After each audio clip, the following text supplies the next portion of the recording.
দ্বাদশ শ্রেণীর ছাত্রছাত্রীদের সবাইকে সায়েন্স টিউটর 2023 চ্যানেলে স্বাগত জানাই।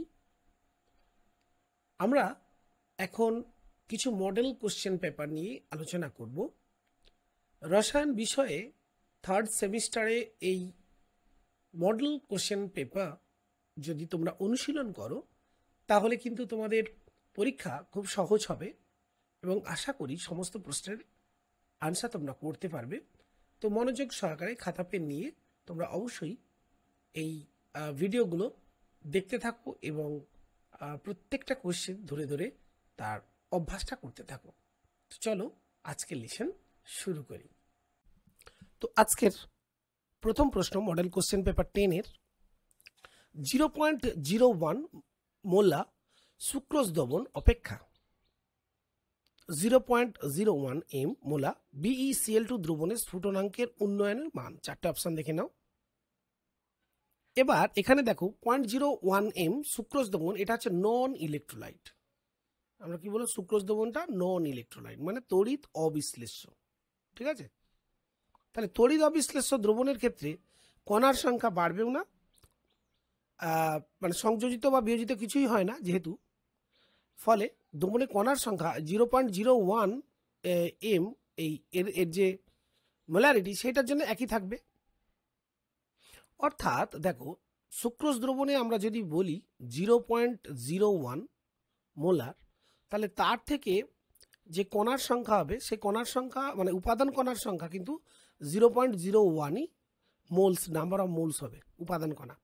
কিন্তু যদি 0.01 m BeCl2 হয়, আর আমরা যদি ধরে নিই BeCl2 আয়নীকরণ 100%, তাহলে একটি কণা থেকে দেখো Be একটি আয়ন এবং দুটো Cl মাইনাস, মানে একটি মলিকুল থেকে তিনটে আয়নস তৈরি হবে। তার মানে এর থেকে effectively 0.01 into 3, so 0.03 molar actually number of moles of এই কনস্টিটিউয়েন্ট বা উপাদান কণাগুলো তৈরি হবে।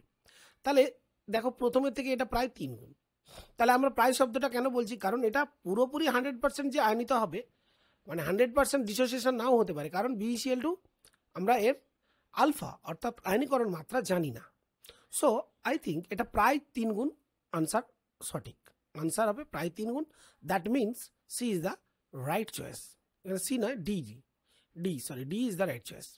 তো সেটা দেখো এখানে আমি এক্সপ্লেন করে দিয়েছি। ঠিক আছে, তোমরা এখানটা দেখে নেবে, এখানে এক্সপ্লেনেশনটা আমি করে দিয়েছি।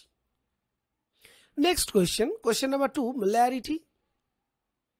molarity that is expressed as m, molality that is expressed as mol m, normality that is small capital N, mole per number of normal weight per liter, আর এটা হচ্ছে molality number of moles per kg of solvent, number of moles of solute per 1 liter of solution, এটা হচ্ছে molarity. আর মোল ভগ্নাংশ আমরা জানি যে number of x1 means হচ্ছে তোমার n1 divided by n1 plus n2, তাহলে টোটাল নাম্বার অফ মোলসের মধ্যে কনস্টিটিউয়েন্ট যে সেটার নাম্বার অফ মোলস কত সেটা। তো এটা তো টেম্পারেচার ডিপেন্ডেন্ট নয়, এটা টেম্পারেচার ডিপেন্ডেন্ট নয়। So the answer is molarity and mole fraction. So the answer here is B, 3 and 4, because 3 and 4 এ তোমরা দেখো মোলারিটি আছে আর মোল ভগ্নাংশ আছে, এবং অ্যানালিসিসটা আমি কিন্তু করে দিয়েছি এখানে। তোমরা উত্তরটা কিন্তু দেখে নিতে পারো, এখানে মোলারিটি, নর্মালিটি এবং কেন এই আনসারটা আমরা করলাম তার লজিক্যাল এক্সপ্লেনেশনটা লিখে দিয়েছি। নেক্সট কোশ্চেন, স্থির উষ্ণতায় অনুদ্বায়ী দ্রবণে দ্রাবক এবং দ্রাবক যদি দুটোই যোগ করা হয় তাহলে বলছে অভিস্রবণ চাপ যথাক্রমে মিনস, তার মানে আমি ধরে নিচ্ছি প্রথমে দ্রাবক যোগ করলাম পরে দ্রাব যোগ করলাম। তো দ্রবণে যদি দ্রাবক যোগ করা হয় তাহলে কি হবে, তার যে কনসেন্ট্রেশন ইকুয়ালস কি আমরা জানি, সি সমান number of moles of solute divided by litre of solution. তো যখনই সলভেন্ট বাড়াবো তার মানে ভি বাড়বে, তার মানে সি কমবে। তার মানে আমরা বুঝবো যে দ্রবণে আসলে গাঢ়ত্ব কমবে, that mean pi simply varies to concentration of solution. তার মানে আমরা কি বলবো, সি কমা মানে অভিস্রবণ চাপ কমবে, প্রথমে কমবে। এবার বলছে দ্রাবযোগ করলে, দেখো দ্রাবযোগ করলে obviously number of moles of solute বাড়বে, তাহলে অবভিয়াসলি সি বাড়বে, আর সি বাড়া মানেই কি বলতো পাই বাড়বে, because pi simply varies to C. So I think A is the right choice, কারণ প্রথমে অভিস্রবণ চাপের হ্রাস ঘটবে এবং পরে বৃদ্ধি ঘটবে। এবং তোমাদের বোঝার জন্য আমি ব্যাখ্যাটা এখানে লিখে দিয়েছি। নেক্সট চলে আসি কোয়েশ্চেন নাম্বার 4। কোয়েশ্চেন নাম্বার 4-এ বলছে দেখো, এ দ্রাবক, এ হচ্ছে আমার সলভেন্ট, বি হচ্ছে আমার সলিউট। এখন বলছে যে B3 ট্রাইমার অণু, B3 ট্রাইমার অণু গঠিত হয়। সলিউট তার মানে কি করে, 3টে বি এখানে সংযোজিত হচ্ছে, তাই না, 3B সংযোজিত হয় B3। তো বি এর সংযোজন মাত্রা যদি x হয়, বলছে ভ্যান্ট অফ ফ্যাক্টরের মান কি হবে। তো দেখো ভ্যান্ট অফ ফ্যাক্টরের মান যদি i হয়, i সমান আমরা জানি 1 + 1/n - 1 × x, এটা হচ্ছে সংযোজন মাত্রার সঙ্গে রিলেশন। তো এখানে যেহেতু B3 হচ্ছে মানে 3টে অণু একটা ট্রাইমারে কনভার্ট হচ্ছে, তাহলে n এর মান হচ্ছে এখানে আমার 3, তাহলে 1 + 1/3 - 1 × x এবং i, তাহলে i সমান কি দাঁড়াচ্ছে দেখো 1 - 2x / 3। So I think here the answer is C. Next question আমরা যেটা দেখছি, স্তম্ভ 1 এবং স্তম্ভ 2 এর মধ্যে একটা ম্যাচিং করতে বলেছে কলয়েডাল সিস্টেম, কলয়েডের নামের সঙ্গে। তো প্রথমে দিয়েছে দেখো তরলে কঠিনে, তার মানে তরলে কঠিন মিন্স এখানে হচ্ছে আমার মিডিয়াম হচ্ছে লিকুইড, মিডিয়াম লিকুইড, আর ফেজটা আমার কি দেওয়া আছে, ফেজটা সলিড। তাহলে এক্ষেত্রে কি হবে না, এটা সল বলি আমরা। So 1 matches with D, 1 matches with D. Next বলেছে তরলে তরল, মানে মিডিয়াম লিকুইড এবং ফেজটাও লিকুইড, তার মানে এটা হবে emulsion. So emulsion matches with কি না, 2 ম্যাচেস উইথ সি। নেক্সট দেখো কঠিনে তরল, তো কঠিনটা মিডিয়াম, তার মানে সলিড ইজ মিডিয়াম, অ্যান্ড কঠিনে তরল, তার মানে ফেজটা হচ্ছে আমার লিকুইড, তাহলে লিকুইড ফেজ আছে ইন সলিড, তার মানে সেটা হবে 3 নাম্বার। 3 নাম্বারটা তোমার বি, জেল, GEL, তাহলে 3 নাম্বারটা ম্যাচেস উইথ বি। তারপরে দিয়েছে দেখো গ্যাসে কঠিন, মানে গ্যাস হচ্ছে আমার মিডিয়াম গ্যাস, আর ফেজটা হচ্ছে আমার সলিড পার্টিকেলস আমরা ধরতে পারি, মানে aerosol, AEROSOL, aerosol. So aerosol matches IV to A. So as I think B is the right choice. যদিও এখানে আমি চয়েসগুলো দিতে পারিনি, একদম আনসার দিয়েছি, এক্সট্রিমলি সরি এডিটিং মিস্টেকের জন্য, বাট তোমরা এটা ম্যাচিংটা তো বুঝতে পেরেছো, এবং প্রত্যেকটার এক্সপ্লেনেশন আমি নিচে দেখো দিয়ে দিয়েছি। সো আই থিঙ্ক বি, মানে 1 matches with D, 2 matches with C, 3 matches with B, and 4 matches with A. Next question, question number 6. কোনো পদার্থের প্রকৃত দ্রবণ, মানে প্রকৃত দ্রবণ আমরা জানি যেটা ক্লিয়ার সলিউশন, সে যেখানে কণাগুলো নর্মালি আয়নিত অবস্থায় থাকে অথবা কণাগুলি সম্পূর্ণ বিয়োজিত অবস্থায় থাকে, অর্থাৎ তাদের কণার আকারটা যথেষ্ট ছোট হয়। তো ধরে নাও আমি এখানে প্রশ্নটা আছে, এবং কলয়েডীয় দ্রবণের অভিস্রবণ চাপ যথাক্রমে দেওয়া আছে π1, একজনের দেওয়া আছে π2, তাহলে অবভিয়াসলি এটা C1 RT, এইটা সমান হবে C2 RT। এখন যদি π1 গ্রেটার দেন, বলছে না এদের মধ্যে কোন সম্পর্কটি সঠিক। দেখো যদি আমি বলে প্রমাণ করি C1 গ্রেটার দেন C2, তাহলে π1 গ্রেটার দেন π2 হবে। আর যদি উল্টোটা বলি C1 লেস দেন যদি C2 বলতে পারি, তাহলে আমার হবে π1 লেস দেন π2। আর যদি C1 C2 সমান হয়, তাহলে π1 = π2। এবার দেখো প্রকৃত দ্রবণে কণাগুলো কি হয় না, খুব ক্ষুদ্র হয়, অর্থাৎ কণার সংখ্যা অনেক বেশি হয়। কিন্তু যখনই কলয়েড দ্রবণ তৈরি হয়, ওই একই পদার্থে যদি কলয়েড দ্রবণ তৈরি করি, তারা কি করে একে অপরের সঙ্গে সংযোজিত হয়, তবে তো বড় কণায় তৈরি হয় এবং কলয়েড কণার আকার বড় হয়। তাহলে দেখো এক্ষেত্রে একটা প্রকৃত দ্রবণের নাম n মোল, যদি 1 লিটার দ্রবণে n মোল থাকে, তাতে যে সংখ্যক কণা পাবো সেটা যদি আমি x বলি, সেখানে প্রকৃত দ্রবণের ক্ষেত্রে, সেক্ষেত্রে কলয়েড দ্রবণের ক্ষেত্রে ওই n মোলস দ্রবীভূত ডিজলভ করলে ওই 1 লিটার সলিউশনে, সেক্ষেত্রে কণার সংখ্যা হবে কিন্তু ওয়াই, এবং obviously X greater than Y. যেহেতু কণার সংখ্যা কমে যাচ্ছে, কারণ একে অপরের সঙ্গে সংযোজিত হয়, বড় কণায় রূপান্তরিত হয়, তবেই তো কলের দ্রবণ তৈরি হয়। তাহলে এটা খুব বেসিক কনসেপ্টের কোশ্চেন। তাহলে এক্স যেহেতু গ্রেটার দেন ওয়াই, তাহলে আমি বলতে পারি obviously C1 greater than C2। কণার সংখ্যা বেশি হওয়া মানেই সেখানে অবভিয়াসলি কী হবে, অভিস্রাবণ চাপটাও বেশি হবে, দ্রবণের গাঢ়ত্বও বেশি হবে। তাহলে অবভিয়াসলি বলতে পারি আমরা π1 গ্রেটার দেন π2, কারণ আমরা জানি অভিস্রবণ চাপ অ্যাকচুয়ালি কোয়ালিটেটিভ প্রপার্টিস, দ্রবণের কণার সংখ্যার উপর নির্ভর করে, তাই না? কাজেই শুধু নাম্বার অফ মোলস তো বললে, শুধু number of moles of solid particles এটা বললে হবে না, বলতে হবে যে number of moles of solid particle যদি n হয়, তাহলে যদি ইলেকট্রোলাইট হয়, দেখো সেক্ষেত্রে যে সংখ্যক কণা দ্রবণে উৎপন্ন হবে, নন ইলেকট্রোলাইট যদি হয়, তাহলে সেক্ষেত্রে দ্রবণে কণার সংখ্যা ওয়াই কম হবে। এবার প্রশ্ন হলো কেন? কারণ দেখো ইলেকট্রোলাইট হলে কণা n সংখ্যক মোল থেকে যে ওয়াই সংখ্যক কণাগুলো তৈরি হলো, সেই ওয়াই সংখ্যক কণা কিন্তু বিয়োজিত হয়ে যায়। সেটি 2টি 3টি বা 4টিতে বিয়োজিত হয়ে গেলে তাহলে কণার সংখ্যা 2 গুণ বা 3 গুণ বেড়ে যাবে। তাহলে বা যদি বিয়োজিক আলফা মানে বিয়োজন মাত্রার উপর নির্ভর করবে যে এক্স এর মানটা কি হবে, তাহলে এক্স অবশ্যই গ্রেটার দেন ওয়াই হবে যদি দ্রবণটা কি হয়, দ্রবণে একই মানে গাঢ়ত্বের দ্রবণ কিন্তু কণার সংখ্যাটা বেড়ে যাবে। কোথায়? ইলেকট্রোলাইট হলে।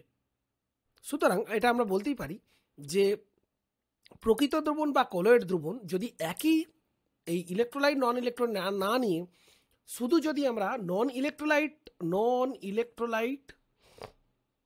নিয়েও যদি আমরা ভাবি, নন ইলেকট্রোলাইট কোনো সলিউট নিয়েও যদি ভাবি, তাহলে ধরো সুক্রোজ নর্মালি প্রকৃত দ্রবণ উৎপন্ন করে জলে, তাহলে সেক্ষেত্রে কণাগুলো অত্যন্ত ক্ষুদ্র ক্ষুদ্র কণায় মানে পরিণত হয় এবং এইচ বন্ধন দ্বারা জলের সঙ্গে মিশে যায়। তাহলে সেক্ষেত্রে কণার সংখ্যা যথেষ্ট বেশি হবে। যখন ওই সুক্রোজ অণুগুলোই যখন পরস্পরের সঙ্গে যুক্ত হয়ে কোনোভাবে যদি যুক্ত করা যায়, যদি কলয়েডাল সলিউশন তৈরি করে, তাহলে কণার সংখ্যা কমে যাবে। তাহলে এক্ষেত্রে আমাদের মনে রাখতে হবে একই সলিউট যদি ব্যবহার করি, তাহলে সেক্ষেত্রে প্রকৃত দ্রবণে কণার সংখ্যা বেশি, কাজে অভিস্রবণ চাপ বেশি। আর কলয়েডাল দ্রবণে কণার সংখ্যা কমে যায়, যেহেতু তারা একে অপরের সঙ্গে যুক্ত হয়, ফলে কার্যকরী কণার সংখ্যা কমে যাওয়ার জন্য তার অভিস্রবণ চাপটা অবভিয়াসলি কমে যাবে। তাই আমরা বলবো π1 greater than π2। Next question number 7, স্টেটমেন্টে বলা আছে PO4 3- আয়নের তঞ্চন ক্ষমতা Cl- আয়ন অপেক্ষা বেশি। অবভিয়াস, কারণ আমরা পড়েছিলাম সুলজে-হার্ডি নিয়মে বলাই হচ্ছে তঞ্চনের জন্য বিপরীত আধানযুক্ত আয়নের প্রয়োজন হয়, এবং সেখানে যে আয়নের যোজ্যতা বেশি হয় বা আধানের পরিমাণ বেশি, তার তঞ্চন ক্ষমতাও বেশি। সেখানে এটা আমি বলবো রাইট স্টেটমেন্ট। তঞ্চনকারী আয়নের আধান যত বেশি, সুলজে-হার্ডি রুলে তাই, রিজনটা তাই। So I think A is the right choice. Next question,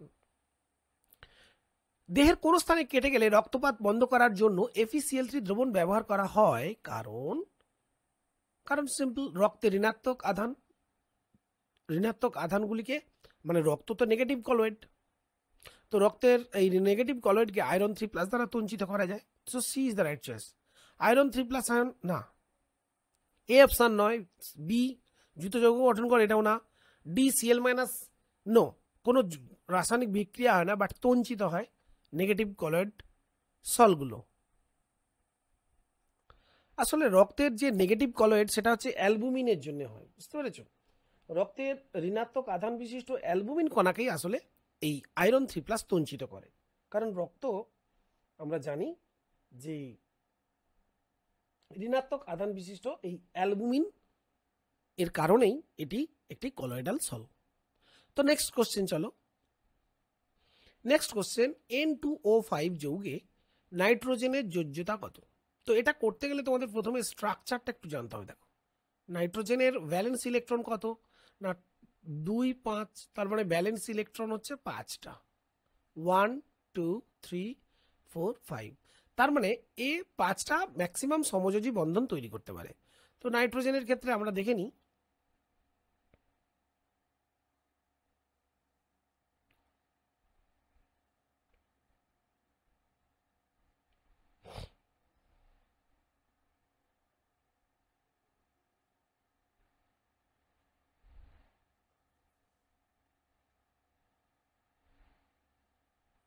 তো দেখো এই স্ট্রাকচার থেকে তোমরা বুঝতে পারছো আসলে নাইট্রোজেন এখানে একটা অসমযোজী মানে বন্ধনে যুক্ত অক্সিজেনের সাথে, একটি অক্সিজেনের সাথে ডাবল বন্ডেড আর একটা অক্সিজেন সিঙ্গেল বন্ডেড। সো এর সমযোজ্যতা অ্যাকচুয়ালি 4, তাই না? কোভ্যালেন্সি হচ্ছে 4, যদিও 5টি ইলেকট্রন থাকে এবং জারণ সংখ্যা কিন্তু অবশ্যই 5 হবে। জারণ সংখ্যা অবভিয়াসলি 5 হয়, কারণ 5টি ইলেকট্রন থাকার কারণে। কিন্তু এর যোজ্যতা যদি বলা হয় তাহলে যোজ্যতা আমরা বলবো +4, মানে শুধু 4। Next question number 10। Question number 10 বলছে কোন আয়ন জোড় দুটির কি আছে না এসএস বন্ধন আছে। তো প্রথম অপশনটা দেখো, প্রথম অপশনটা হচ্ছে S4O6- S4O6 2-। এই স্ট্রাকচারে আমরা দেখছি একটা এসএস বন্ধন আছে। নেক্সট হচ্ছে দেখো S2O3-। এখানে দেখো একটা এসএস বন্ধন আছে। স্ট্রাকচারগুলো তোমরা এইভাবে প্র্যাকটিস করবে। নেক্সট একটা দেওয়া আছে দেখো S2O8-। এখানে কিন্তু কোনো এসএস বন্ধন নেই। নেক্সট হচ্ছে দেখো S2O7-। এখানেও কোনো এসএস বন্ধন নেই। So the right answer here answer C, এবং তোমাদের অ্যান্সার এক্সপ্লেনেশনটাও দেওয়া আছে। Next question, question number 11। এখানে বলা হচ্ছে দেখো ফসফরাস অপেক্ষা নাইট্রোজেন কম সক্রিয়। তো এইটা কিন্তু মিথ্যা একটা স্টেটমেন্ট। তার কারণ দেখো নাইট্রোজেন অণু আকারে ছোট, ফসফরাসের আকার যথেষ্ট বড়, কাজে নাইট্রোজেনের ওপর যথেষ্ট ইলেকট্রন ঘনত্ব বেশি আছে। হ্যাঁ, এবার বলছে দেখো নাইট্রোজেনে কিন্তু ট্রিপল বন্ড থাকে, তাই না? কিন্তু ফসফরাস একে অপরের সঙ্গে সিঙ্গেল বন্ড দ্বারা যুক্ত, এবং স্টেটমেন্টে কিন্তু এটাই বলা আছে যে নাইট্রোজেন কম সক্রিয় এবং ফসফরাস অধিক সক্রিয়। যেহেতু সিঙ্গেল বন্ড সেটা সহজে ভেঙে যাবে, তো ট্রিপল বন্ড এটা নিষ্ক্রিয়তা বেশি, কাজে নাইট্রোজেন অত্যন্ত নিষ্ক্রিয় ফসফরাস অপেক্ষা, এবং সে কারণেই বায়ুমণ্ডলে নাইট্রোজেন থাকে কিন্তু এটা একটা নিষ্ক্রিয় গ্যাসের ভূমিকায় থাকে। তাই আমরা বলতে পারি যে নাইট্রোজেন কম সক্রিয়, এটা ঠিক, ফসফরাস অপেক্ষা কম সক্রিয় এটা। সো বিবৃতি 1 এটা মিথ্যা নয়, সরি, এটা সত্য, বিবৃতি 1 সত্য। নেক্সট দেখো PCl5 এর অস্তিত্ব আছে, একদম ঠিক, কারণ ফসফরাসের এই 3D অরবিটাল থাকার জন্য এক্ষেত্রে কি হয়, এক্সপানশন অফ অক্টেট পসিবল, যেটা NCl এর 5 এর ক্ষেত্রে সম্ভব নয়। কাজেই বিবৃতি 2 NCl5 এর অস্তিত্ব নেই বলেছে, PCl5 এর অস্তিত্ব, এটাও ঠিক। সো বিবৃতি 2 কিন্তু এটাও সত্য। সুতরাং আমরা অবশ্যই বলবো স্টেটমেন্টটা, এখানে এক্সপ্লেনেশনের স্টেটমেন্টটা দুটোই সত্য, এটাকে আমরা সত্য করে নেব, তাই না? দুটোই সত্য। তাহলে এখানে অপশন, সঠিক অপশন হবে এই। ওকে, তো এখানে এক্সপ্লেনেশনটা আমি দিয়ে দিয়েছি, বিবৃতি 1 এখানে আমরা লিখব সত্য, কন্ট্রোল V। এক্সপ্রেশনটা দেখে নাও, ফসফরাসের চেয়ে অনেক কম সক্রিয়, তাই না? নাইট্রোজেন রাসায়নিকভাবে প্রায় নিষ্ক্রিয়, ফসফরাসের চেয়ে কম সক্রিয়, এক্সপ্রেশনটা দিয়ে দিয়েছি। তো সঠিক উত্তর এখানে হবে অবভিয়াসলি এ। নেক্সট, ওজোন O3 সংক্রান্ত নিম্নোক্ত কোন বক্তব্য ঠিক না? সিনেমা হল, সুড়ঙ্গ প্রভৃতি বদ্ধ স্থানের বাতাস পরিশুদ্ধ করতে O3 ব্যবহার করা হয়। প্রথম অপশন, এটা একদম ঠিক। Next question, question number 12। ওজন সংক্রান্ত নিম্নোক্ত কোন বক্তব্য ঠিক না? তাহলে সঠিক নয় বা ভুল বক্তব্যটা আমাদের শনাক্ত করতে হবে। প্রথম অপশন দেখো, সিনেমা হল, সুড়ঙ্গ প্রভৃতি বদ্ধস্থানের বাতাস নির্মল করতে বা পরিশুদ্ধ করতে O3 ব্যবহার করা, এটা একদম সঠিক। কারণ দেখো অক্সিজেনকে বলা হচ্ছে এয়ার পিউরিফায়ার, যেটা কি করে, যে কোনো বদ্ধ স্থানে যদি কোনো দুর্গন্ধ সৃষ্টিকারী জৈব যৌগ থাকে বা জীবাণু, যেগুলো জীবাণু দ্বারা আক্রান্ত হয়ে তৈরি হয়, সেগুলোকে সাধারণত অক্সিজেন তার জাইমান অক্সিজেনের দ্বারা, ওজন কি করে, ওজনের উপস্থিত, ওজন সহজে ভেঙে গিয়ে তার জাইমান অক্সিজেনের দ্বারা দ্রুত জারিত করে এবং সেই জায়গাকে দূষণমুক্ত করে। সুতরাং এটা সঠিক। So A is right. B option, PbS O3 সঙ্গে বিক্রিয়া করে তৈরি করে PbSO4 প্লাস O2, এটাও সঠিক। সো বি অপশন ঠিক। SO2 O3 এর সঙ্গে বিক্রিয়া করে বিক্রিয়ায় O2 উৎপন্ন হয় না। দেখো SO2 O3 সঙ্গে বিক্রিয়া করে তৈরি করে SO3 প্লাস O2, এটা কিন্তু উৎপন্ন হয়, কাজে এই উৎপন্ন হয় না বলেছে, এখানে তো দেখতে পাচ্ছি উৎপন্ন হয়, কাজে এই স্টেটমেন্টটাও সঠিক না। সো সি ঠিক না। আর বি এর অপশানে বলেছি দেখো পিবিএস এর সঙ্গে O3 বিক্রিয়ায় O2 উৎপন্ন হয়, এটা সঠিক, এটা সঠিক। PbSO4 উৎপন্ন হয় এবং এই বিক্রিয়ায় অক্সিজেন উৎপন্ন হয়। তো বি অপশানটা আমরা দেখছি যে সঠিক, তাহলে সঠিক না বলেছে, তাহলে এ সঠিক বি সঠিক। আচ্ছা, SO2 সঙ্গে O3 বিক্রিয়ায় O2 উৎপন্ন হয় না বলেছে, কিন্তু O2 উৎপন্ন হয়, তাহলে এটা সঠিক না, তাহলে সি সঠিক না বুঝলাম। নেক্সট, ট্রেলিং অফ মার্কিউরি তে উৎপন্ন যৌগ Ag2O, এটাও সঠিক। ট্রেলিং অফ মার্কিউরিতে এটা সঠিক। কাজেই এই যে, আচ্ছা প্রশ্নে একটু ভুল ছিল, এটা Ag2O দেওয়া আছে প্রশ্ন আমার তোলাটা ভুল হচ্ছে। তো তাহলে ডি হচ্ছে Ag+O3 তৈরি হয় বিক্রিয়া দ্বারা Ag2O, তো এখানে দেওয়া আছে Ag2O, তাহলে এটাও সঠিক না, তাহলে এ সঠিক, বি সঠিক, সি, আচ্ছা ডি সঠিক নয়, ডি সঠিক নয়। আর যদি Ag2O দিতাম তাহলে এটা সঠিক হতো, তাহলে সি এবং ডি দুজনেই সঠিক না হচ্ছে, তাই না? তাহলে এই প্রশ্নে একটু ত্রুটি আছে, এটা অ্যাকচুয়ালি হবে সি এর অপশানটা হবে যে SO2 এবং O3 এর সঙ্গে বিক্রিয়ায় O2 উৎপন্ন হয়। আবার বলছি, SO2 এবং O3 এর সঙ্গে বিক্রিয়ায় O2 উৎপন্ন হয়, তাহলে এটা হয়ে গেল সঠিক। নাটা কেটে দিয়ে এখানে আমরা যদি কি করে দিই, হয় করে দিই, তাহলে এটা সঠিক। তাহলে এ বি সি সঠিক, ডি সঠিক না, তাহলে সেক্ষেত্রে আমার আনসার হয়ে যাচ্ছে একটি। যদি এটা multiple choice single correct type, তাহলে আমি সেটাকে একটি আনসারই নেব। সো এক্ষেত্রে আমরা বলবো ডি সঠিক না, তাহলে এগুলো সঠিক হয়ে গেল।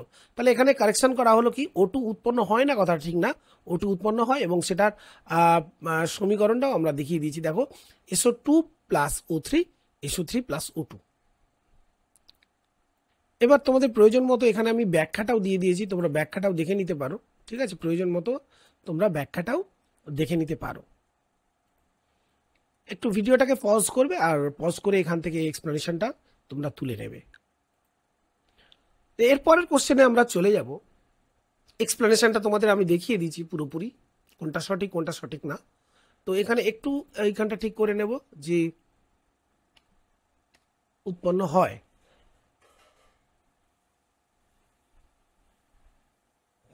SO2 এবং O3 সঙ্গে বিক্রিয়ায় অক্সিজেন উৎপন্ন হয়, তাহলে এটাও আমার সঠিক একটা বিবৃতি হলো। তো তাহলে তোমরা অপশন থেকে বুঝলে ABC আসলে সঠিক, ডিটা সঠিক না, so D is the right choice. Next কোশ্চেনে চলে যাব। পরের কোশ্চেন নাম্বার 13 হিয়ার। এখানে বলেছি দেখো, এফ পরমাণুর আকার ড্যাশ হওয়ায় এর তড়িৎ ঋণাত্মকতা ড্যাশ ও জারণ ক্ষমতা ড্যাশ, তিনখানা শূন্যস্থান। দেখো এফ পরমাণুর আকার তো ছোট, তাহলে প্রথম অপশন অবভিয়াসলি হবে ছোট। তড়িৎ ঋণাত্মকতা সবচেয়ে বেশি, সর্বোচ্চ, এবং জারণ ক্ষমতা কিন্তু সর্বোচ্চ, কারণ এফ পরমাণু সব সময় কারুর থেকে ইলেকট্রন নিয়ে F- এ কনভার্ট হয়। তার মানে এ নিজে অত্যন্ত শক্তিশালী একটা জারক পদার্থ, কারণ নিচে বিজারিত হয়। নিজে যেহেতু সর্বোচ্চ বিজারণ ধর্মী, নিচে বিজারিত হয় যেহেতু নিজে, সেই জন্য ও জারণ ক্ষমতা সর্বোচ্চ, তাই ছোট সর্বোচ্চ খুব বেশি। So B is the right choice. Next question number 14 here. Question number 14-এ কি বলা আছে দেখো, ব্লিচিং পাউডার, ফ্রেয়ন 12, ফসজিন এবং মাস্টার্ড গ্যাস, কাঁদানে গ্যাস, এই প্রতিটি যৌগে উপস্থিত সাধারণ মৌল অবভিয়াসলি সালফার। কারণ দেখো ব্লিচিং পাউডারে CaOCl Cl, CaOCl in bracket Cl বলছে ব্লিচিং পাউডার কাঁদানে গ্যাস এই প্রতিটি যৌগে উপস্থিত সাধারণ মৌলটি হলো না, এরূপ কোনো মৌলই নেই হবে। কারণ দেখো না, এরূপ কোনো মৌল নেই কেন, এই তো ক্লোরিন আছে, সরি Cl আছে, তো Cl তো ব্লিচিং পাউডার আছে। এবার ফ্রেয়নে দেখে নিই, CF2Cl2, হ্যাঁ এখানেও আছে। ফসজিন COCl2, কার্বনিল ক্লোরাইড, এটা ফসজিন গ্যাস নামে পরিচিত।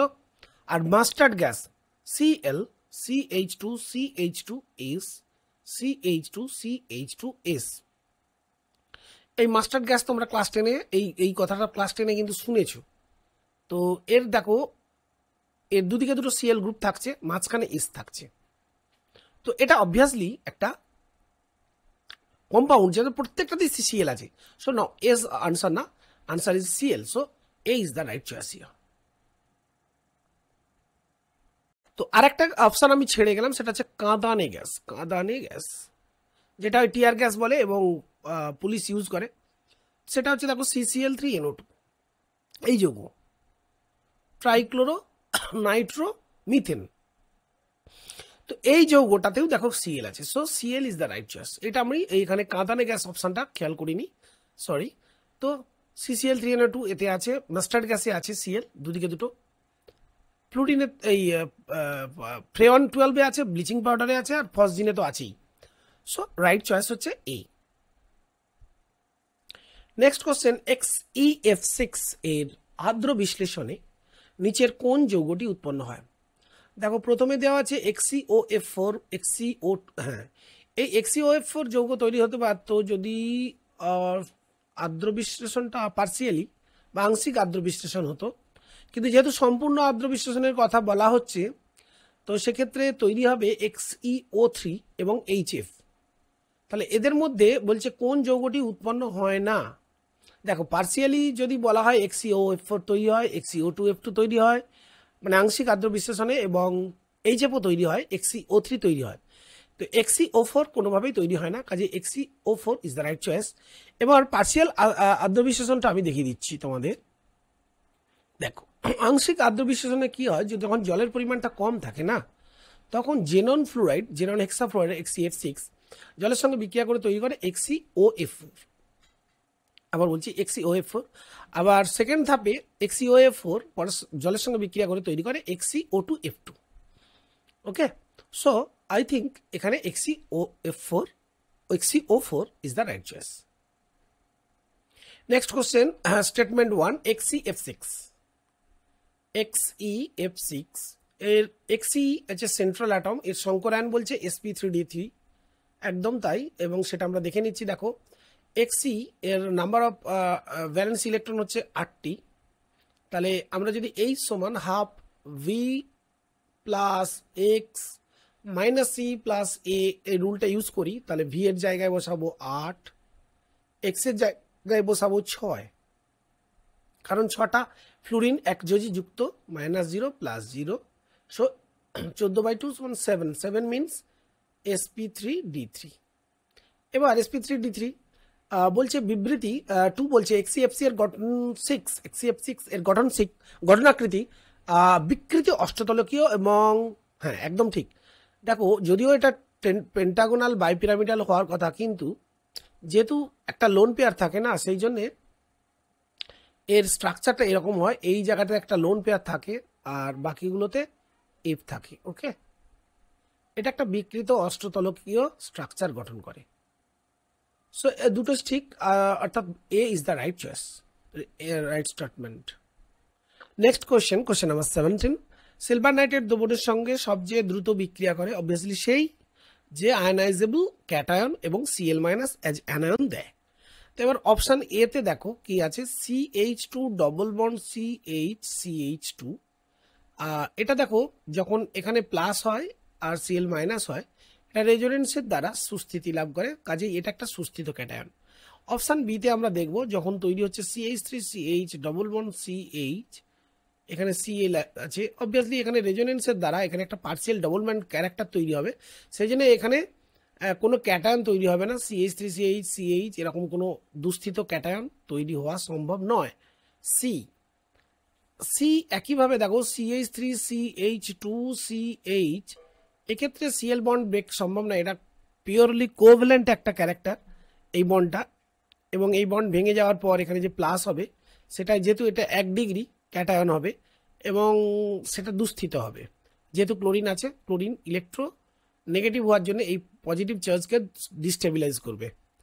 অ্যান্ড নেক্সট হচ্ছে দেখো CH3CH2 এটাও দেখো 1 ডিগ্রি কার্বনিয়াম আয়ন তৈরি করবে, তো এটাও কোনো সুস্থিত ক্যাটায়ন নয়।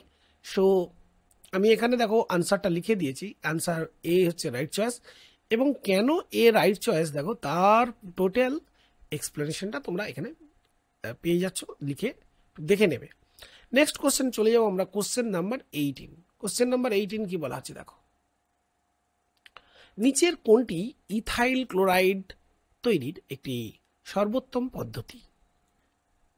নেক্সট দেখো নিচের ইথাইল ক্লোরাইড প্রস্তুত করার জন্য যে অপশানগুলো দেওয়া আছে, এই অপশানে দেওয়া আছে দেখো ইথানল PCl5। তো এক্ষেত্রে ইথাইল ক্লোরাইড তৈরি হবে, কিন্তু তার সাথে উপজাত তৈরি হচ্ছে দেখো গ্যাসীয় উপজাত HCl তৈরি হচ্ছে এবং POCl3 তৈরি হচ্ছে। কাজেই এক্ষেত্রে উপজাতগুলো অনেক হয়ে যাওয়ার জন্য এবং গ্যাসীয় উপজাত ইথাইল ক্লোরাইডের সঙ্গে মিশে যাচ্ছে, সেই জন্য এটা একটা সর্বোত্তম পদ্ধতি নয়। বাট সিটা লক্ষ্য করো, এটা ডার্জেন্স প্রসেস। এই ক্ষেত্রে একমাত্র গ্যাসীয় উপজাত দেখো SO2 তৈরি হয়, যেটা বেরিয়ে যায়, আর এর ফলে এটাকে আমরা বলবো একটা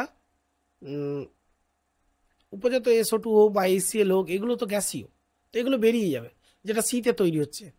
বাকিতে কিন্তু দেখো সব জায়গাতেই PCl3 বলো বা PCl5 বলো, এগুলোতে উপজাত হিসাবে বিভিন্ন অন্যান্য যৌগ প্রস্তুত হচ্ছে, তার মানে অশুদ্ধি মেশার একটা সম্ভাবনা। So C is the right choice. Darzens প্রসেসে আমরা অ্যালকোহল থেকে হ্যালো অ্যালকেন তৈরি করার পদ্ধতি। নেক্সট কোশ্চেন মিথাইল ক্লোরাইড অপেক্ষা, মিথাইল ক্লোরাইড মানে স্ট্রাকচারটা তোমরা লিখে নাও CH3Cl, এটা SN2 রিয়াকশন দেয় নিউক্লিওফিলিক, তাই না? তো SN2 দেয়, যেহেতু এটা 1 ডিগ্রি কার্বনীয় আয়ন তৈরি করে, 1 ডিগ্রি মানে কার্বন। আর বেঞ্জাইল ক্লোরাইডের স্ট্রাকচারটা দেখো CH2Cl, অবভিয়াসলি এর সঙ্গে একটা বেঞ্জিন বলই থাকে। তো তাহলে এক্ষেত্রে যদি যদি SN1 প্রসেসে যায়, তাহলে কি তৈরি করবে দেখো বেঞ্জাইল ক্যাটায়ন তৈরি করবে, তাই না, যেটা রেজোনেন্সের দ্বারা সুস্থিতি পাবে। কাজে এটা SN1 মানে নিউক্লিওফাইলিক ফাইল যে রিয়াকশন মেকানিজমের মাধ্যমে নিউক্লিওফাইল যুক্ত করবে। তো এখানে অপশানটা বলেছে দেখো নিউক্লিওফিলিক প্রতিস্থাপন বিক্রিয়া করে, দ্রুত নিউক্লিওফিলিক, হ্যাঁ SN1 পথে এটা দ্রুত বিক্রিয়া হবে বেঞ্জাইল ক্লোরাইডের জন্য, কারণ এটা সুস্থিত বেঞ্জাইল ক্যাটায়ন তৈরি করে, এটা একদম সত্য। So assertion is true. এবার বলছে রিজন CH3Cl অপেক্ষা উৎপন্ন কার্বোক্যাটায়ন বেঞ্জাইল ক্লোরাইড থেকে উৎপন্ন কার্বোক্যাটায়ন অপেক্ষা অধিক স্থায়ী। না, CH3Cl থেকে উৎপন্ন কার্বোক্যাটায়ন অপেক্ষা বেঞ্জাইল ক্লোরাইডের উৎপন্ন কার্বোক্যাটায়ন স্থায়ী, এটা ঠিক। সো রিজন একদমই ঠিকই আছে, যেটা অ্যাসারশনকে এক্সপ্লেন করলো। সো আমি বলবো অ্যাসারশন ট্রু, রিজন ট্রু, এবং রিজন অ্যাসারশনের সঠিক ব্যাখ্যা। নেক্সট কোশ্চেন দেখো, কোশ্চেন নাম্বার 20। এরকম একটা কম্পাউন্ড দেওয়া আছে দেখো, ব্রোমিন আছে, এটা ফিনাইল রিংয়ের সঙ্গে যুক্ত, আর এখানে একটা আছে CH2Br। তো এটা বেঞ্জাইলিক ক্যাটায়ন তৈরি করতে পারবে CH2+, আর এটা Br- তৈরি করতে পারবে। তাহলে অবভিয়াসলি এক্ষেত্রে SHটা NaSH তো Na+ আর SH-, তো নিউক্লিওফাইল কি করবে SN1 ওয়েতে CH2 সঙ্গে যুক্ত হয়ে আসলে তৈরি করবে এরকম একটা compound Br and CH2SH। So I think B is the right choice here. Simple question. Next question, DDT সংক্রান্ত কোন বক্তব্যটি সঠিক না? প্রথম অপশন দেখো DDT স্ত্রী অ্যানোফিলিস মশাকে ধ্বংস করে, একদম সঠিক। তো এটা অনেক আগেকার দিনে ব্যবহার করা হতো, এই DDT একটা কীটনাশক, যেটা মশা দমন করার জন্য ব্যবহার করা হতো, এবং এর যে সারাউন্ডিং এফেক্ট, পরিবেশে যে এর যে ক্ষতিকারক প্রভাব, সেটা অত্যন্ত বেশি হওয়ার কারণে এবং বাস্তুতন্ত্র ধ্বংস বা ক্ষতিগ্রস্ত হয়, এ কারণে DDTর ব্যবহার বর্তমানে একদমই হয় না। তো DDT একটা ক্লোরোবেনজিন, ক্লোরাল এবং গাঢ় স্টেসোপোরের দ্বারা তৈরি হয়, এটাও ঠিক। সো A, B দুটোই ঠিক। এটি চর্বিতে দ্রবীভূত হয় না, অর্থাৎ ফ্যাট সলিউবল নয় এরকম বলা হচ্ছে, বাট এটা তো সঠিক নয়। কারণ দেখো এক্ষেত্রে তুমি যদি ডাইপোল মোমেন্ট ইউজ করো, এদিকে দেখো CCl3 জন্য ওইদিকে হবে, আর দুটো ফিনাইল ক্লোরোফিনাইল গ্রুপের জন্য এদিকে হবে। তার মানে এর ডাইপোল মোমেন্ট ভ্যালুটা একদমই কম, মানে খুব কম, পজিটিভ ভ্যালু বাট কম। তার মানে এটা ফ্যাট সলিউবল। কারণ আমরা জানি নন পোলার বা যার পোলারিটি কম হয় তারা নর্মালি কি হয়, ফ্যাট সলিউবল হয়, তার মানে চর্বিতে দ্রবীভূত হয়, বাট এখানে দিয়েছে হয় না, কাজে এই স্টেটমেন্টটা wrong. So C is the right choice. Next দেখে নিই, মাছের শরীরে সঞ্চিত হয় মাছের মাধ্যমে মানব শরীরে, একদম তাই। ডিডিটি ইউজ করলে মাছের শরীরে যেতে পারে, কারণ এটা কীটনাশক বাহিত হয়ে মাছের শরীর থেকে মানব শরীর, এটাও সঠিক। সো আই থিঙ্ক আনসারটা আমি এখানে এক্সপ্লেন করে দিয়েছি। I think C is the right choice. Next question number 22, এখানে বলছে এই যে এস্টার যৌগ, সেই এস্টার যৌগে বলা হচ্ছে এই যে লেবেলড, অর্থাৎ লেবেলড যে অক্সিজেনটা দেখানো হচ্ছে স্টার্ড অক্সিজেন, এই অক্সিজেন পরমাণুটা আসলে এই অ্যাসিটিক অ্যাসিড থেকে আসে না অ্যালকোহল অ্যাসিড থেকে আসে, এটা বা H2SO4 থেকে আসে। তো দেখো এটার জন্য আমাদের একটুখানি মেকানিজমটা জানতে হবে। মেকানিজমটা কি? দেখো প্রথমে অ্যাসিটিক অ্যাসিড নিলাম, যখনই মিডিয়ামে H+ থাকবে এই নিঃসঙ্গ ইলেকট্রন জোড় কি করবে, H+ সঙ্গে যুক্ত হয়ে এরকম একটা কি তৈরি করবে, দেখো এরকম একটা OH বন্ড তৈরি করবে, যেক্ষেত্রে O+ হয়ে যাবে। তাহলে এই প্লাস নিউট্রালাইজ করার জন্য কি হবে, ডাবল বন্ডও খুলবে এবং নিউট্রালাইজেশন করবে। এর ফলে কার্বনে একটা আংশিক পজিটিভ চার্জ তৈরি হবে। এই জন্য মিডিয়ামে উপস্থিত যে অ্যালকোহলের যে নিঃসঙ্গ অক্সিজেনে উপস্থিত নিঃসঙ্গ ইলেকট্রন জোড়, সেই ইলেকট্রন জোড় কি করবে, ওই কার্বনে ওর নিউট্রালাইজ করতে, মানে কার্বনে যে আংশিক পজিটিভ চার্জ তৈরি হচ্ছে, বন্ড যখনই খুলে যাচ্ছে এখানে C+ হচ্ছে, তো এই প্লাসটাকে নিউট্রালাইজ করার জন্য এটা যাচ্ছে। এর ফলে তৈরি হচ্ছে দেখো ও এর সঙ্গে একটা বন্ডিং হলো C এর। তাহলে এই যে স্টার্ড ও, অ্যাকচুয়ালি এই যে স্টার্ড ও অর্থাৎ অ্যালকোহলের যে O, সেই ওটা কিন্তু কার্বনের সঙ্গে বন্ডিং করলো। এরপরে দেখো একটা জল বেরিয়ে যাবে H2O, এবং সেটা প্রসেসটা আমি দেখো এই জায়গায় দেখিয়েছি, এখান থেকে H+, এখান থেকে OH- জল বেরোবে। তার কারণ আর কিছুই নয়, তার কারণ এই কার্বনের টেট্রাভ্যালেন্সির জন্য একটা সুস্থিত এরকম এস্টার তৈরি করবে, আর তার সাথে সাথে -H+ রিলিজ করবে, কারণ এই অক্সিজেনটার নিউট্রালাইজ করার জন্য। তাহলে তৈরি হচ্ছে দেখো এস্টার, যেখানে এই ও স্টারটা অ্যাকচুয়ালি এলো কি অ্যালকোহল থেকে।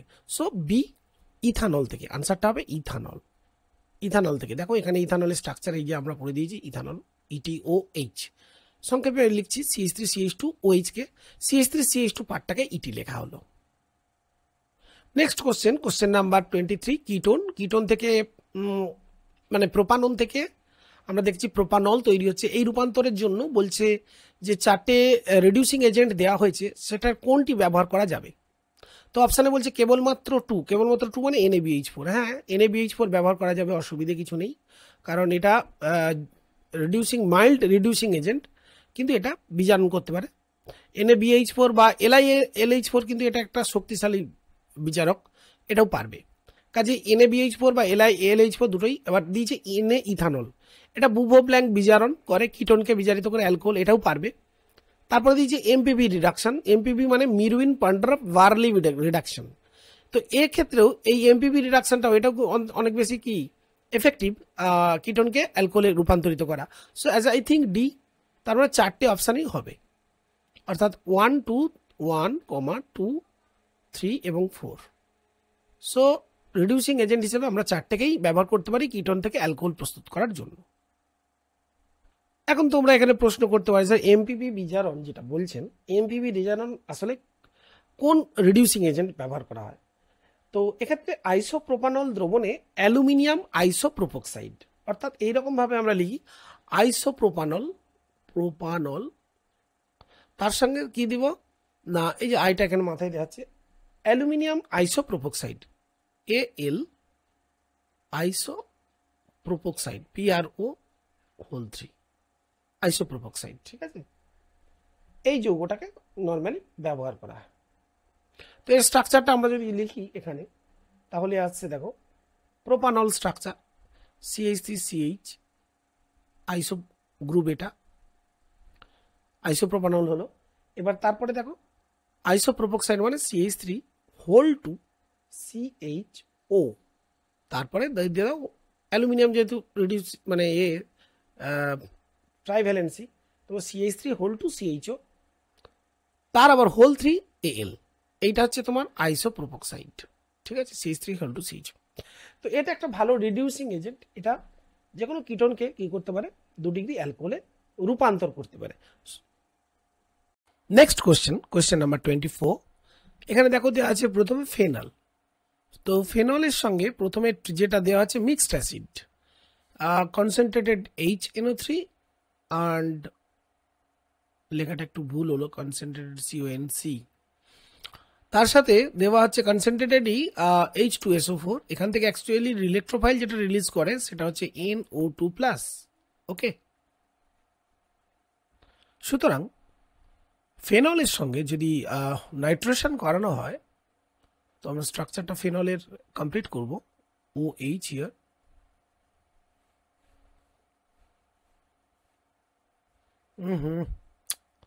প্রবলেম হচ্ছে, লেখাটা ভুল হলো, এটা ঠিক করে নাও। এই যে, তো তোমার এটা যদি ফেনল হয় তো ফেনলের আমরা জানি 2,4,6 নাইট্রোফেনল অর্থাৎ পিক্রিক অ্যাসিড তৈরি হবে, কারণ এটা যেহেতু ঘন কন্ডিশনে আছে 2, 4 and 6। আমরা স্ট্রাকচারটা এইভাবে লিখলে এটাকে আমরা বলবো পিক্রিক অ্যাসিড। নেক্সট দেখো দেওয়া আছে রেসারসেনল 1,3-ডাইহাইড্রক্সি বেঞ্জিন, 1,3-ডাইহাইড্রক্সি বেঞ্জিন, যেটাকে আমরা বলি রেসারসিনল।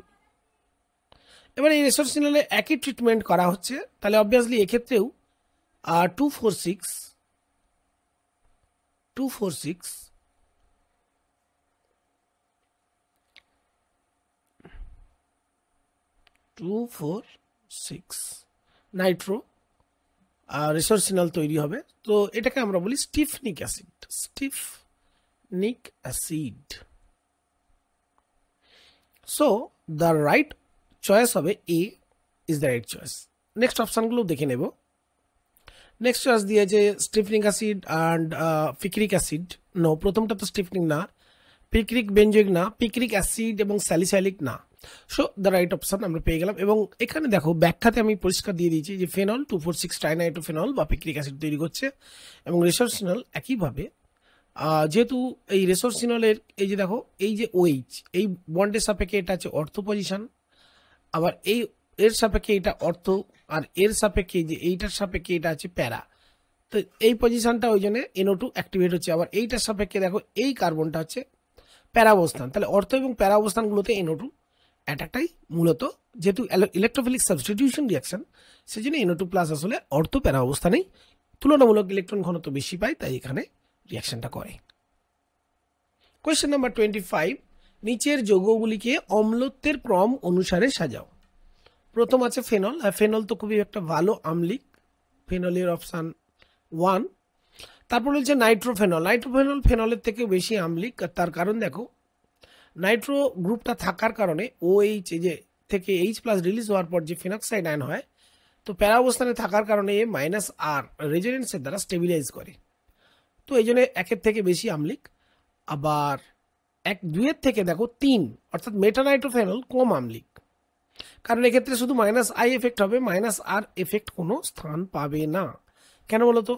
কারণ দেখো এই ফিনক্সাইড আয়নকে অ্যাকচুয়ালি প্যারা অবস্থানে যখন নাইট্রো গ্রুপ থাকে তখন রেজোনেন্স করতে পারে, কিন্তু যখন মেটা অবস্থানে থাকে O-, মেটা অবস্থানে কোনো রেজোনেন্স হওয়ার সুযোগ নেই, নো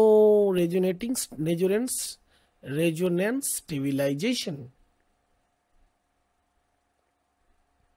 সেই জন্য হয় না। নেক্সট দেখো 4 নম্বর পড়ে রইলো, আর এটা তো অবভিয়াসলি ফেনলের থেকেও কম আম্লিক, তার কারণ দেখো এটা 4 নম্বরটা বলছি, কারণ দেখো এই যে OCH3 গ্রুপ আছে না, ওই যে অর্থ পজিশনে আছে, এক তো অর্থ এফেক্ট দেখাবে, steric inhibition of steric effect দেখাবে, স্টেরিক বাধা সৃষ্টি করে। আর 2 নম্বর হচ্ছে দেখো ইলেকট্রন ঘনত্ব অ্যাকচুয়ালি এই যে O- আছে না, ওই O- এই ইলেকট্রন ঘনত্বটাকে আরো বাড়িয়ে দেবে, মানে ডিস্টেবিলাইজ করবে, কারণ এখানে ওয়ের এই যে লোন পেয়ারগুলো আছে না, এখানে রেজোনেন্সের মাধ্যমে এটাকে ফেনক্সাইড আয়নকে ডিস্টেবিলাইজ করে, সেই জন্য ফেনলের থেকেও কম আম্লিক। সেই জন্য সঠিক অপশান হবে 2, 3, 1, 4। আমরা দেখে নিচ্ছি 2, 3, 1, 4 অপশান এতেই আছে। So A is the right choice. Next question number 26, বলা হচ্ছে এরকম একটা ইথার দেওয়া হয়েছে, দেখো CH3 এটা তোমরা জানো একটা টার্সিয়ারি কার্বন OCH3 এটা obviously primary carbon 1 degree carbon, তাই না? তো এক্ষেত্রে যখনই এই মেকানিজম অনেকবারই করিয়েছি, তাহলে এখানে ও কি করবে, এই HI থেকে H প্লাসটাকে অ্যাড করবে, তাই না? তাহলে তৈরি হবে দেখো CH3 হোল 3CO, ও এর মাথায় একটা প্লাস H আসছে CH3। এবার দেখো মিডিয়ামে যে I মাইনাসটা আছে, I মাইনাস অবভিয়াসলি এন্টার করবে এদিক দিয়ে, আর এটা একটা গুড রিলিজিং গ্রুপ হয়ে যাচ্ছে, কারণ এই হ্যাঁ এটা একটা SN2, এটা হতে পারে SN2 ওয়ে। আর একটা প্রসেস হতে পারে, দেখো এইখানে বন্ডটা ব্রেক করলো, বন্ডটা ব্রেক করে দেখো CH3 হোল 3 প্লাস তৈরি করলো, এবং তার সঙ্গে তৈরি করলো CH3OH। দেখো এটা কার্বনিয়াম আয়ন সুস্থিত, কাজেই রিয়াকশনটা এদিকে ফেভার করবে, ঠিক আছে? আর এইদিকে ফেভার করবে না, কারণ দেখো CH3 কখনোই প্লাস হতে পারে না, কারণ CH3 প্লাস অত্যন্ত আনস্টেবল একটা আয়ন, কাজে এক্ষেত্রে SN2 রিয়াকশন হচ্ছে না। তো আর এদিক থেকে হচ্ছে অ্যাকচুয়ালি SN1 রিয়াকশন, এবং I মাইনাসের সাথে অ্যাড হয়ে তৈরি করবে CH3 হোল 3CI, এবং তার সাথে তৈরি হয়ে গেল CH3OH। So A is the right choice here. এবং তোমাদের সুবিধার জন্য আমি কিন্তু এখানে এক্সপ্লেনেশনটা দিয়ে দিয়েছি, তোমরা এটা তুলে নিতে পারো। তো টার্সিয়ারি অ্যাকচুয়ালি বিউটাইল আয়োডাইড এবং মিথানল তৈরি হচ্ছে। নেক্সট কোশ্চেন বায়োমলিকুলস থেকে কোশ্চেন নাম্বার 27 দেখব। কোশ্চেন 27-এ বলছে দেখো সুক্রোজ একটি ড্যাশ, অবভিয়াসলি এটা একটা পলিস্যাকারাইড, ডাইস্যাকারাইড সরি, কারণ এটা গ্লুকোজ আর ফ্রুক্টোজ ইউনিট দিয়ে তৈরি, তো প্রথমটা ডাইস্যাকারাইড বলবো। নেক্সট এটি একটি বিজারক না অবিজারক সুগার? এটা অবভিয়াসলি একটা অবিজারক সুগার, কারণ এর এর এর বিজারণ করার যে লিঙ্কেজগুলো, এটা হেমি অ্যাসিটাল ফর্মে, মানে গ্লাইকোসাইডিং লিঙ্কেজ থাকে C1 এবং ফ্রুক্টোজের C2, যেটা অ্যানোমেরিক কার্বন, সেখানে এর ফলে কোনো মুক্ত মানে ওপেন যে হেমি অ্যাসিটাল গ্রুপ সেটা থাকে না, এবং আলফা ডি আর বিটা ডি গ্লুকোজ অ্যাকচুয়ালি এর আদ্র বিশ্লেষণে উৎপন্ন হয়। তাহলে আমরা বলবো সি চয়েসে আসলে আমরা দেখতে পাচ্ছি যে ডাইস্যাকারাইড হবে অবিজারক, এবং আলফা ডি গ্লুকোজ এবং বিটা ডি ফ্রুক্টোজ আসলে এর সাথে উৎপন্ন হয়। তোমরা এখানে দেখতে পাচ্ছ যে গ্লুকোজ, তার এখানে যে দেখো আলফা পজিশন, এটা আলফা ওয়েস, তো এটা আলফা গ্লুকোজ, তার এই গ্লাইকোসাইডিক লিঙ্কেজটা আসলে ফ্রুক্টোজের, এই যে দেখো এটা বিটা ফ্রুক্টোজের সাথে গ্লাইকোসাইডিক লিঙ্কেজ তৈরি করেছে, এবং হাইড্রোলাইসিসের পর এখানে হাইড্রোলাইসিস হলে এখানে তৈরি হচ্ছে গ্লুকোজের ইউনিট, যেটা আলফা ডি গ্লুকোজ, এবং এখান থেকে তৈরি হচ্ছে বিটা ডি গ্লুকোজ। ওকে, সো 27-এর সি অপশনটা আছে রাইট অপশন। তো এখানে কোশ্চেন নাম্বার 28-এ ফার্স্ট যে অপশনটা, সেটা দেখো ডি গ্লুকোজের এপি মার হলো ডি অ্যালোজ এবং ডি ম্যানোজ। বলছে কোন স্টেটমেন্টটা ভুল, গ্লুকোজ সম্পর্কিত কোন স্টেটমেন্ট ভুল। তো এখানে আমরা ছবিতে দেখতে পাচ্ছি দেখো ডি অ্যালোজ, এই যে ডি অ্যালোজ, এটা এল অ্যালোজ দেখানো হয়েছে, এটা ডি অ্যালোজ হলে অ্যাকচুয়ালি এদিকে OH হবে আর এদিকটা H হবে, বাকি সবই ঠিকই থাকবে। তা দেখো আর গ্লুকোজের স্ট্রাকচারটা তোমরা দেখো, যেটা ডি গ্লুকোজ, তো এখানে আমরা দেখো ডি গ্লুকোজে আমরা দেখছি দেখো যে এই যে কার্বনটা, এই কার্বনটা বা ডি অ্যালোজে দেখো এই কার্বনটা সেম কনফিগারেশন, এটাতেও সেম কনফিগারেশন, বাট এই কার্বনটাতে দেখো এই যে এটাকে আমরা বলি কার্বন 3তে দেখো কনফিগারেশন চেঞ্জ, আবার এখানে দেখো সেম কনফিগারেশন, তাই না? আচ্ছা, এইখানে সেম কনফিগারেশন, তাহলে ডি গ্লুকোজ এবং ডি অ্যালোজ। আবার ম্যানোজে দেখো গ্লুকোজের সঙ্গে এই ইউনিটটা সেম আছে, এই ইউনিটটাও সেম আছে, আবার এই ইউনিটটাও দেখো সেম আছে, বাট এই যে ইউনিটটা কিন্তু চেঞ্জ হয়ে গেছে, অর্থাৎ এক্ষেত্রে কনফিগারেশনটা চেঞ্জ। তার মানে দেখছি আমরা যে গ্লুকোজের সঙ্গে ডি অ্যালোজ বা ডি ম্যানোজ, এদের শুধুমাত্র একটি কার্বনে, অর্থাৎ অনেকগুলি অ্যাসিমেট্রিক কার্বনের মধ্যে শুধুমাত্র একটি কার্বনের অ্যাসিমেট্রিক কনফিগারেশন ডিফারেন্ট। যেমন এখানে আমরা দেখলাম যে এই যে ডি গ্লুকোজের সঙ্গে এই যে ডি দেখো ডি অ্যালোজে এই কার্বনটা ডিফারেন্ট। আবার দেখো ম্যানোজের ক্ষেত্রে দেখো এই কার্বনটা দেখো গ্লুকোজের থেকে ডিফারেন্ট আছে। গ্লুকোজের এটা লেফট সাইডে, এটা রাইট সাইডে আছে, আর এটা লেফট সাইডে। তার মানে কি দাঁড়ালো যে ডিফারেন্ট অ্যাসিমেট্রিক কার্বন থাকা সত্ত্বেও ডি গ্লুকোজের সাথে ডি অ্যালোজ বা ডি গ্লুকোজের সাথে ডি ম্যানোজ এদের মধ্যে শুধুমাত্র একটি অ্যাসিমেট্রিক কার্বনের যে কনস্টিটিউয়েন্ট এলিমেন্টগুলো আছে সেগুলো ডিফারেন্ট, এবং সেই জন্য এরা এর দিকে আমরা বলবো এপিমার্স। যে স্টিরিও আইসোমার তৈরি হচ্ছে এদিকে বলা আছে এপিমার। তো অবভিয়াসলি এই স্টেটমেন্টটা রাইট। নেক্সট দেখো দেওয়া আছে, next option alpha D glucose এবং বিটা ডি গ্লুকোজ পরস্পরের অ্যানোমার। অবভিয়াসলি দেখো গ্লুকোজে কি হয়, গ্লুকোজের যে স্ট্রাকচারটা সেই স্ট্রাকচারটা আমরা এখনই দেখলাম।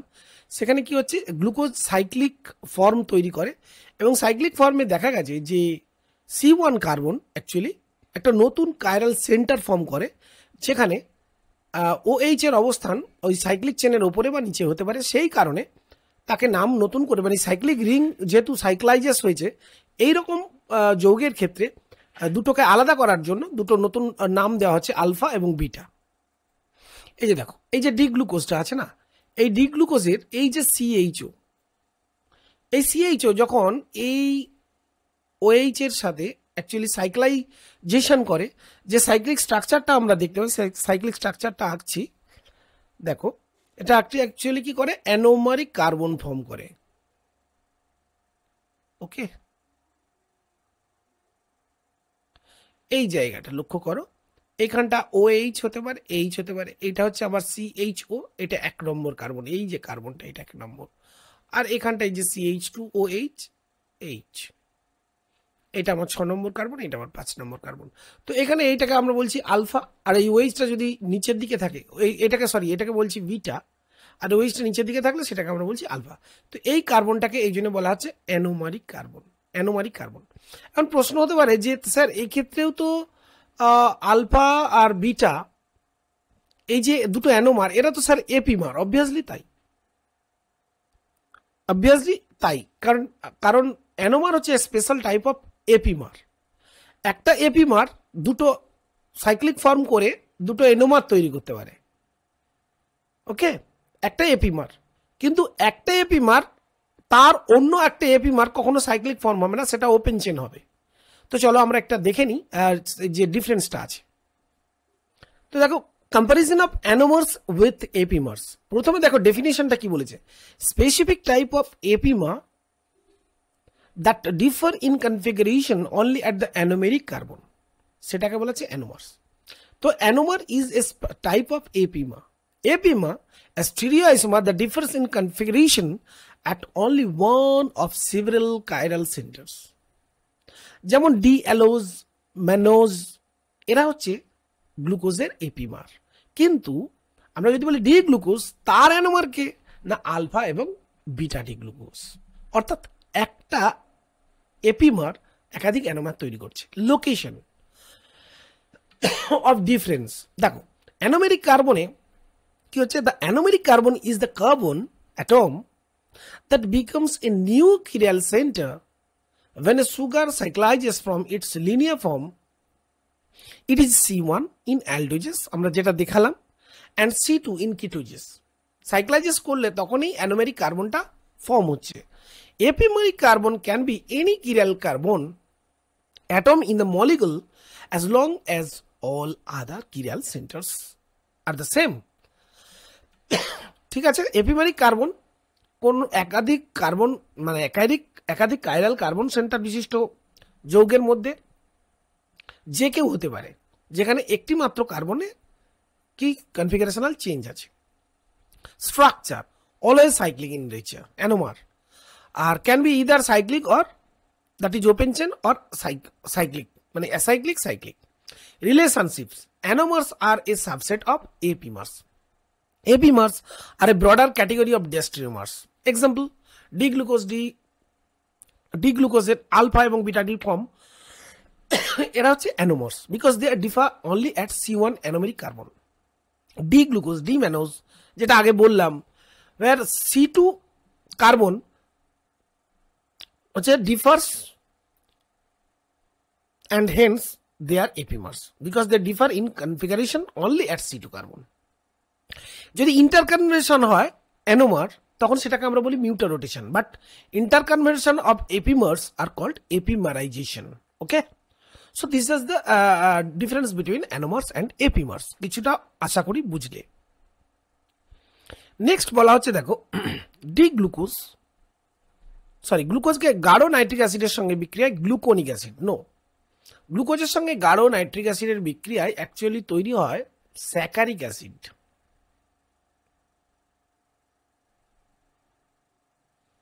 স্যাকারিক অ্যাসিড স্ট্রাকচারটা দেখো। তো গাঢ় নাইট্রিক অ্যাসিড যথেষ্ট স্ট্রং অক্সিডাইজিং এজেন্ট, সেই জন্য অ্যালডিহাইড কার্বনকেও কার্বক্সিলিক অ্যাসিড ফর্মে নিয়ে গেল আর ওএইচ গুলোকে ইনট্যাক্ট রাখলো, কিন্তু CH2OH এটা যেহেতু 1 ডিগ্রি অ্যালকোহল এটাকেও আসলে কার্বক্সিলিক অ্যাসিডে কনভার্ট করেছে। সো এটাকে আমরা বলি স্যাকারিক অ্যাসিড। নেক্সট গ্লুকোজকে টালেন্স বিকারক সহায়ে যদি উত্তপ্ত করা হয় বলছে চকচকে সিলভার মিরার উৎপন্ন হয়, একদম তাই, এটা সঠিক বিবৃতি। কারণ যেহেতু গ্লুকোজের মধ্যে কি আছে, যে অ্যালডিহাইডিক্স গ্রুপ আছে CHO, তাহলে অবভিয়াসলি টলেন্স রিএজেন্ট এর সঙ্গে বিক্রিয়া করবে, করে ধাতব সিলভার অধক্ষিপ্ত করবে, কাজে এটাও ঠিক। সো রং অপশন হচ্ছে গ্লুকোজের গাঢ় নাইট্রিক অ্যাসিডের সঙ্গে বিক্রিয়ায় গ্লুকোনিক অ্যাসিড উৎপন্ন হয়, এটা একটা ফলস বা রং স্টেটমেন্ট। নেক্সট বলা হচ্ছে হিস্টেডিন হলো অত্যাবশ্যকীয় অ্যামাইনো অ্যাসিড, আর কারণ বলছে একদম ঠিক, এটা একদমই অপরিহার্য অ্যামাইনো অ্যাসিড, এটি জীবদের সংশ্লেষিত হয় না, তাই খাদ্য উপাদানে এটি থাকা বাঞ্ছনীয়। তো এটা একদম ঠিক assertion, reason both as I think এটা ট্রু, এবং এটাই হচ্ছে অপরিহার্য অ্যামাইনো অ্যাসিডের সংজ্ঞা। হিস্টেডিন স্ট্রাকচারটা তোমরা একটু দেখে নাও। দেখো এখানে দেখতে পাচ্ছি একটা রিং সিস্টেম আছে, আর এখানে যে সিটা আছে না, এই সি এর সাথে দেখো এদিকে একটা, এটা আমরা যদি একটা গ্রুপ ধরে নিই, সেটাকে যদি আর গ্রুপ ধরি, তার মানে অ্যাকচুয়ালি আসছে CrH COOH NH2, যেটা আমরা বলি কোন একটা অ্যামাইনো অ্যাসিডের বেসিক স্ট্রাকচার, সেখানে আরটাকে এইটাকে ধরা হচ্ছে, তাহলে অবভিয়াসলি এটা একটা অ্যামিনো অ্যাসিড এবং এটা হিস্টিডিন। এটা অপরিহার্য, যেটা আমাদের দেহে সংশ্লেষিত হয় না। চলো নেক্সট প্রবলেমে, কোয়েশ্চেন নাম্বার 30, স্তম্ভ 1-2 ম্যাচিং করবো আমরা। তো প্রথম দেখো অপশন যেটা দিয়েছে সালফার যুক্ত অ্যামিনো অ্যাসিড, তো অপশনসগুলো আছে lysine, methionine, threonine and tyrosine. দেখো এখানে যে মিথিওনিন, যে এই যে কম্পাউন্ডটা, এটার নাম হচ্ছে মিথিওনিন। এই মিথিওনিন আসলে একটি অ্যামিনো অ্যাসিড, অবভিয়াসলি এর মধ্যে আমরা দেখছি সালফার আছে, তাহলে মিথিওনিন অ্যাকচুয়ালি এক ম্যাচ করছে বি এর সাথে। 2 নম্বর OH মূলক যুক্ত অ্যামিনো অ্যাসিড, দেখো OH মূলক যুক্ত অ্যামিনো অ্যাসিড কি, এখানে দেখতে পাচ্ছি আমরা থ্রিওনিন, এখানে দেখো OH গ্রুপ আছে, তাহলে 2 নম্বর ম্যাচ করছে কার সাথে, সি এর সাথে। তারপরে দেখো অ্যারোমেটিক গ্রুপ যুক্ত অ্যামিনো অ্যাসিড, এটা অবভিয়াসলি কি ডি, দেখো এখানে এটা পুরো একটা অ্যারোমেটিক গ্রুপ, তাই না, তাহলে এটাকে আমরা বলবো টাইরোসিন। তাহলে টাইরোসিন একটা অ্যারোমেটিক গ্রুপ যুক্ত amino acid, so 3 matches with D. আচ্ছা লেফট যেটা আছে ক্ষারকীয় অ্যামিনো অ্যাসিড, দেখো এখানে দুটো NH2 গ্রুপ, তার মানে অম্লত্বের তুলনায় ক্ষারকীয়তা এর বেশি হবে, তাহলে obviously 4 matches with a, so 4 matches with lysine, তো এটা হচ্ছে আমার লাইসিন, এটা একটা ক্ষারকীয় amino acid. So D is the right choice, যদিও এখানে আমি ABCD অপশন দিইনি, ডিরেক্টলি অ্যান্সারটা দিয়েছি, তো তোমরা আশা করি আনসারটা বুঝতে পেরেছো। নেক্সট কোয়েশ্চেন নাম্বার 31, DNA এর দ্বিতন্ত্রী গঠনের নিচের কোন প্রকার বন্ধন হেলিক্স দুটিকে যুক্ত করছে। দেখো এখানে দেখতে পাচ্ছি হেলিক্স 1, এটা হচ্ছে আমার হেলিক্স 2, তো দুটোকে যুক্ত করেছে, দেখো এর সাথে ট্রিপলি বন্ডেড উইথ জি, এই ট্রিপলি বন্ড তৈরি করেছে কিন্তু H বন্ডিং, তাই না, তো এটা অবভিয়াসলি আনসারটা হচ্ছে হাইড্রোজেন বন্ধন, কারণ এখানে পেপটাইড লিঙ্কেজ প্রত্যেকটা এখানে বলা যাবে না, কারণ পেপটাইড লিঙ্কেজ অ্যাকচুয়ালি থাকছে অ্যামাইনো অ্যাসিডেরগুলোর মধ্যে। তো এখানে এই এ মানে ডিএনএর যে দুটো হেলিক্স অর্থাৎ দুটো তন্ত্র, সেখানে এ অর্থাৎ অ্যাডেনিন অ্যাকচুয়ালি জি এর সাথে এইরকম এইচ বন্ডেড। নেক্সট কোয়েশ্চেন স্তম্ভ 1 এবং স্তম্ভ 2 এর ম্যাচিং করানোর কথা বলা হচ্ছে। প্রথম অপশন দেখো রৈখিক পলিমার। রৈখিক পলিমার অপশনগুলো দেওয়া হচ্ছে দেখো HDPE, LDPE, nylon 66, vulcanised rubber. তো দেখো এখানে যে স্ট্রাকচারগুলো আমি তোমাদের সুবিধার জন্য করে দিলাম, হাই ডেন্সিটি পলিমার স্ট্রাকচারটা দেখো, এটা একটা রৈখিক পলিমার। কিন্তু এলডিপি স্ট্রাকচারটা দেখো, এলডিপি যে স্ট্রাকচারটা দেখছো এই যে শাখা আছে না, পুরো ব্রাঞ্চটা একদম, এই যে এটা পুরো শাখাযুক্ত, তার মানে এটা হচ্ছে এলডিপিই। কিন্তু এইচডিপিইটা হচ্ছে রৈখিক পলিমার। কাজেই আমি বলবো যে এক ম্যাচ করছে বি এর সাথে, কিন্তু 2 ম্যাচ করছে এর সাথে। নেক্সট দেখো জালক পলিমার 3 নম্বরে দেয়া, যেটা দেওয়া আছে জালক পলিমার। এখানে দেখো জালককে সৃষ্টি করেছে এই যে ভালকানাইজড রাবার, ভালকানাইজড রাবার, এটা হচ্ছে ক্রস লিঙ্ক পলিমার। আর দেখো কো পলিমার নাইলন 66, এই যে কো পলিমার, তাই না, NH CO বন্ড থাকে, পেপটাইড লিঙ্কেজ, এটা কো পলিমার, দুটো ভিন্ন মনোমার ইউনিট দিয়ে তৈরি, হেক্সামিথিলিন ডায়ামিন আর adipic acid. Okay, so 4 matches with C.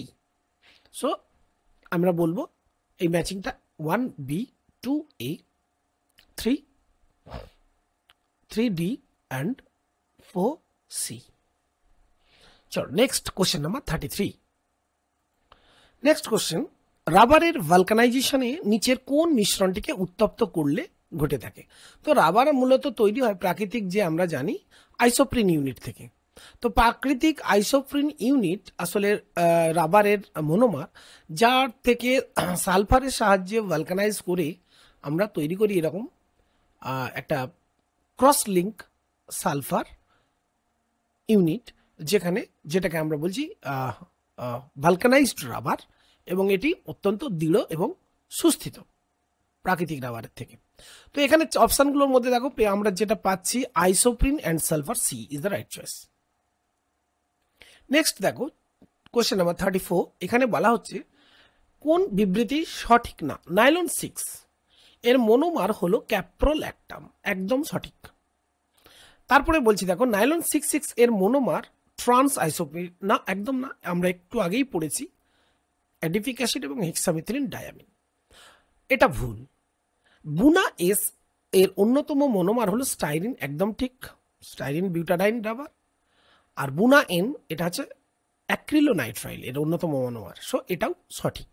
So B is the wrong statement. Question number 34 এর আনসার হবে বি। আজকের আলোচনার last question, polystyrene, polylactic acid, cellulose, bakelite, polyethylene adipate, এদের মধ্যে কোনগুলি জৈব বিশ্লেষ্য? দেখো খুব সহজ প্রশ্ন। পলিল্যাকটিক অ্যাসিড এটা তো অবভিয়াসলি একটা জৈব বিশ্লেষ্য। তারপরে দেখো সেলুলোজ, মানে পলিল্যাকটিক অ্যাসিড 2 নম্বর, সেলুলোজ এটা হচ্ছে দেখো 3 নম্বর, এটা সেলুলোজ, এটাও হবে। আর দেখো বেকেলাইট, এটা তো থার্মোসেটিং পলিমার, এটা একদমই জৈব বিশ্লেষ্য। পলিইথিলিন অ্যাডিপেট, পলিইথিলিন অ্যাডিপেট, এটাও কিন্তু 5 নম্বরে আছে, এটাও কিন্তু জৈব বিশ্লেষ্য। সো রাইট চয়েস হবে 2, 3 and 5। সো 2, 3, 5 আমাদের আছে অপশন সিতে। So C is the right choice. তো সমস্ত ছাত্রছাত্রীদের অসংখ্য ধন্যবাদ জানাই যে তোমরা মন দিয়ে ক্লাসটা করছো এবং বন্ধুদের শেয়ার করছো। আর অবশ্যই তোমাদের পেজে এটা পোস্ট করো যাতে করে সবাই উপকৃত হয়। Wish you all the best for coming exam. Thank you very much.